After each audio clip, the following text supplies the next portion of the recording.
Company के registration के समय दो ही बहुत ही इम्पॉर्टेंट डॉक्यूमेंट्स होते हैं जिसको कंपनी के रजिस्ट्रार के पास सबमिट करना होता है। पहला आप सभी को पता है मेमोरेंडम ऑफ एसोसिएशन और दूसरा होता है जो आर्टिकल्स ऑफ एसोसिएशन। जबकि जो पहला जो प्राइम डॉक्यूमेंट है उसको हम डिस्कस कर चुके हैं।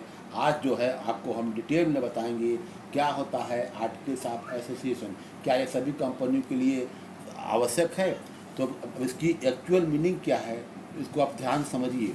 The articles of association of a company is the subordinate document of a company. The company define it's by law by articles of association. It contains the rules and procedure for the management, control and administration of a company. बिल्कुल सही है। ये अगर ये वास्तव में ये company ये मेमोरेंडम ऑफ एसोसिएशन को सपोर्ट करता है। जो आपका MOU जो है अब ये कंपनी के गोल को इस्टेब्लिश करता है, यानी जो कंपनी का प्राइम डॉक्यूमेंट है कंपनी के गोल को इस्टेब्लिश करता है, और जिस कंपनी का ये सेकेंडरी डॉक्यूमेंट है उस गोल या ऑब्जेक्ट को कैसे प्राप्त किया जाए, तो उस ऑब्जेक्ट को अचीव करने के लिए कौन कौन से रूल्स और रेगुलेशन की आवश्यकता है, यानी कंपनी को किस तरह कंट्रोल और मैनेजमेंट करना होता है। ये सारी व्यवस्थाएं जो है कंपनी के आर्टिकल्स ऑफ एसोसिएशन में बिल्कुल स्पष्ट रूप में दी होती है, और इसीलिए इसको कहा है कंपनी का सबऑर्डिनेट, यानी कंपनी का जो है सेकेंडरी डॉक्यूमेंट कहा जाता है।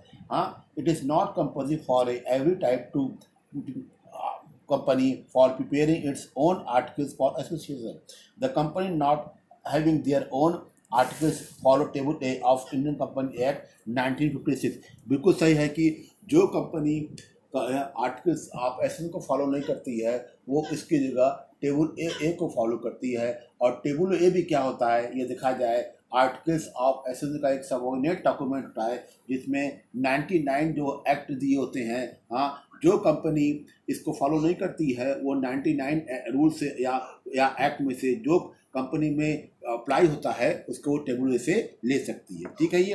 तो अब हम आगे बता रहे हैं इसके nature, object and importance of articles of association. हाँ, articles of association are considered to be the subsidiary document of the memorandum of association.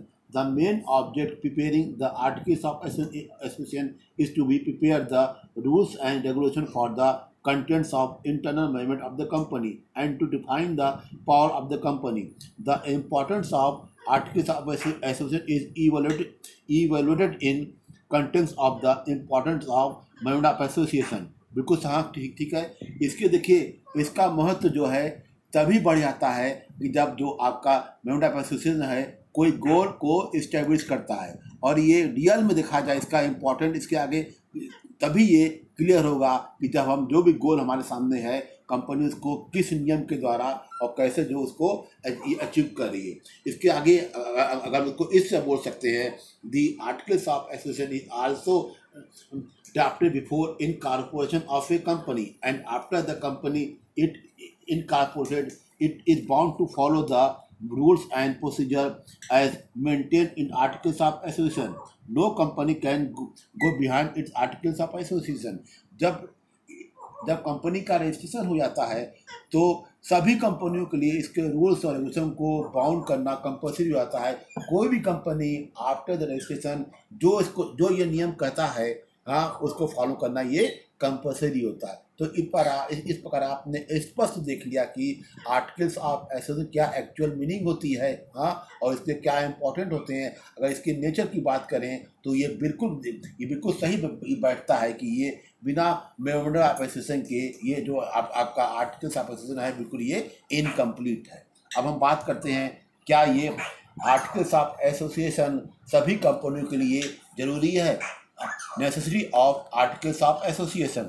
It is compulsory for a private company, public company limited by guarantee and company with unlimited liability to draft their own articles of association and get it registered along with other documents at the time of their incorporation. But for a public company limited by share, it is not compulsory to draft its own articles of association and to get registered।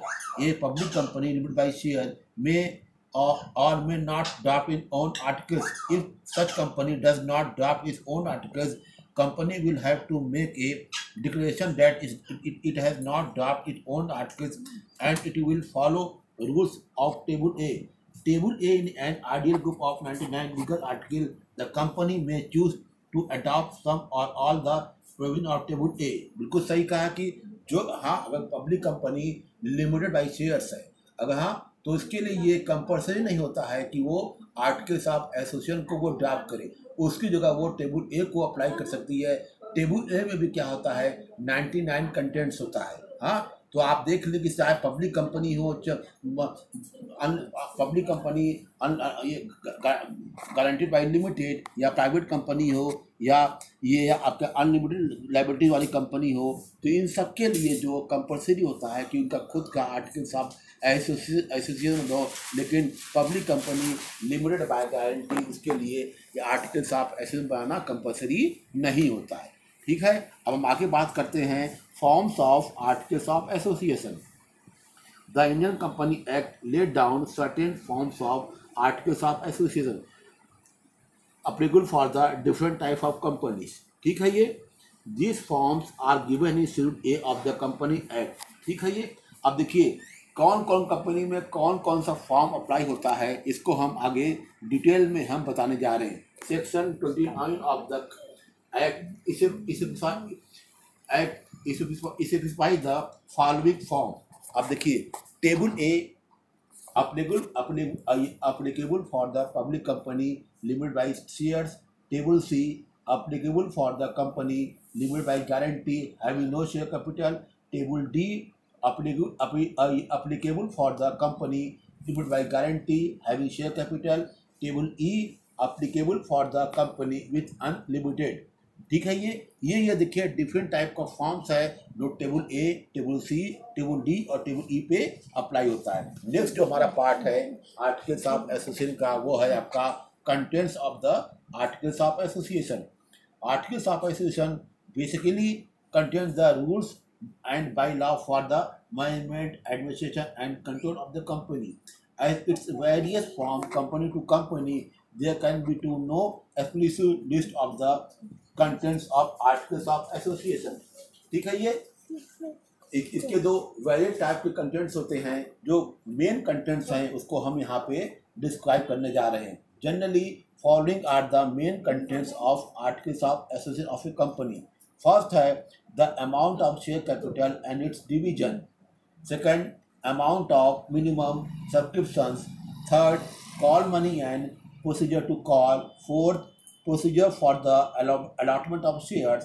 Next, procedure for the issue of share certificate। Next, procedure for the forfeiture and reissue of shares। Next, procedure for the transfer of shares। Next, difference between two calls। Next, procedure for the reorganization of share capital। Next, procedure for the reduction of share capital। Next, procedure to confirm the preliminary contract। Next, right to borrow and the procedure of arranging loan। ये आपका various contents हैं, और भी हो सकता है, लेकिन ये जो मेन कंटेंट्स हैं इसको हम यहाँ पे हम डिस्क्राइब कर दिए हैं। आप इसको अच्छे से स्टडी करिएगा।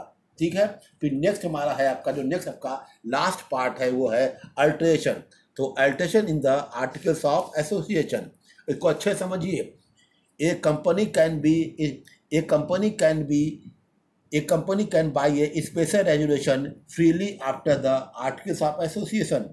Such alteration must be within the limit of its memorandum of association and the Company Act। It means that after alteration, the articles of association should not go beyond the limit of memorandum of association or Indian Company Act 1956। बिल्कुल sir कि हम अगर alteration की बात करते हैं तो ये आर्टिकल्स ऑफ एसोसिएशन जो है कंपनी अपने एक स्पेशल रेजोल्यूशन के द्वारा वो अपने आर्टिकल को अल्टर कर सकती है। लेकिन इस बात का ध्यान रखना बहुत जरूरी होता है कि जो भी हम अल्टरेशन करेंगे वो कंपनी एक्ट 1956 और कंपनी के प्राइम डॉक्यूमेंट को ध्यान में रख के करेंगे। और अल्टरेशन के कुछ कंडीशन और लिमिटेशन होती है, उसको हम यहाँ पे ब्रीफली में डिस्क्राइब कर रहे हैं।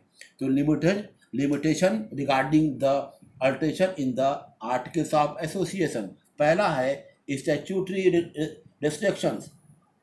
Following are the statutory restriction applicable for the alteration of articles of association.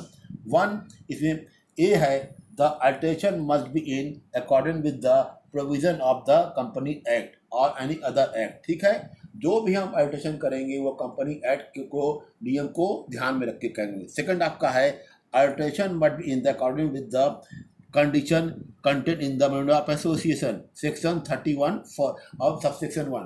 जो MOU का जो आपका कंडीशन है, यानी जो मेमोरेंडम ऑफ एसोसिएशन का कंडीशन है, उसको ध्यान में रख के, यानी उसके लिमिट के बाहर हम जाके कभी भी जो है कंपनी जो है अपने आर्टिकल्स ऑफ एसोसिएशन का अल्टर नहीं करेगी। नेक्स्ट हमारा है alteration must be in the according with the order of the tribunal. Tribunal का जो भी आदेश रहेगा उसको ध्यान में रखते हुए हम कंपनी के आर्टिकल्स ऑफ एसोसिएशन को अल्टर करेंगे। नेक्स्ट हमारा है approval of the central government is required in the following cases. कुछ केसेस में जो होता है सेंट्रल गवर्नमेंट के भी जो अप्रूवल होता है वो जरूरी होता है। जैसे पहला कंडीशन हो सकता है if a company want to convert a public company into a private company. अगर पब्लिक कंपनी प्राइवेट कंपनी में कन्वर्ट हो रही है तो ऐसी कंडीशन में आर्टिकल्स को अल्टर करने के लिए सबसे पहले जो है हमको सेंट्रल गवर्नमेंट की परमिशन लेनी आवश्यक होती है। दूसरा आपका हो सकता है if the company want to make any alteration in the provision regarding the appointment और reappointment of a managing director or whole-time director or a director not liable to retire by rotation।